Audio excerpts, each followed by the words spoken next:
Sir Duster ನೋಡ್ತಾ ಇರೋರಿಗೆ diesel variant second owner ಗಾಡಿ 2015 ಮಾಡಲು ಬರೀ 4.5 ಲಕ್ಷ ಸರ್. ಅವ್ರಿಗೆ ಲೋನ್ ಬೇಕಾ 50,000 1 ಲಕ್ಷ ಡೌನ್ ಪೇಮೆಂಟ್ ಮಾಡಿದ್ರೆ ಮಿಕ್ಕಿ ಫುಲ್ ಲೋನ್ ಮಾಡ್ಕೊಡ್ತೀನಿ. ಆಲ್ಟೋ ಬೇಕು ಅನ್ನೋರಿಗೆ ನಮ್ಮ ಹತ್ರ 3 ಇದೆ ಕಲರ್ 10, 12, 14. ಇದು 14 ಮಾಡಲು ಬಂದು ಬರೀ 2,25,000 ಕೊಡ್ತೀನಿ. 225 14 ಮಾಡಲು ಲೋನ್ ಬೇಕಂದ್ರೆ ಲೋನ್ ಮಾಡ್ಕೊಡ್ತೀನಿ. ವ್ಯಾಗನರ್ ನೋಡ್ತಾ ಇದ್ರೆ 2007 ಮಾಡಲು ಸಿಂಗಲ್ ಓನರ್ VXI ವೇರಿಯಂಟ್ ಬರೀ 1.5 ಲಕ್ಷ. ಎಷ್ಟು ಸರ್? ಬರೀ 1.5. 7 ಮಾಡಲು VXI ಸರ್. ಹೋಂಡೈ ವರ್ಣ 2012 ಮಾಡಲು ಡೀಸೆಲ್ ವೇರಿಯಂಟ್ ಸೆಕೆಂಡ್ ಓನರ್ ಆಗಿದೆ ಗಾಡಿ. ದೀಪಾವಳಿ ಆಫರ್ ಬರೀ 3,20,000 ಸರ್. 320 2 ಲಕ್ಷ ಲೋನ್ ಆಗುತ್ತೆ ಬೇಕಂದ್ರೆ. ನೋಡಿ ಯಾರೆಲ್ಲ ಸ್ಯಾಂಟ್ರಾ ಹುಡುಕ್ತಾ ಇದ್ದೀರಾ 2010 ಎಂಡ್ ಗಾಡಿ ನೀಟ್ ಅಂಡ್ ಕಂಡೀಷನ್ ಇದೆ.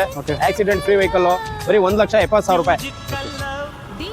ನೋಡಿ ಒಳ್ಳೆ ಮೈಲೇಜ್ ಗಾಡಿ ಬೇಕು ಅಂತ ಇರೋರಿಗೆ ಚವರ್ಲೆಟ್ ಸ್ಪಾರ್ಕ್ ಇದೆ 20-25 ಮೈಲೇಜ್ ಬರುತ್ತೆ.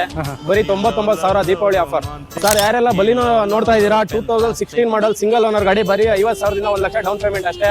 5 ಲಕ್ಷ ಪ್ರೈಸ್ ನೆಗೋಷಿಯಬಲ್ ಮಾಡ್ಕೊಡ್ತೀನಿ. ಇನ್ನ ದೀಪಾವಳಿ ಆಫರ್ ಬನ್ನಿ.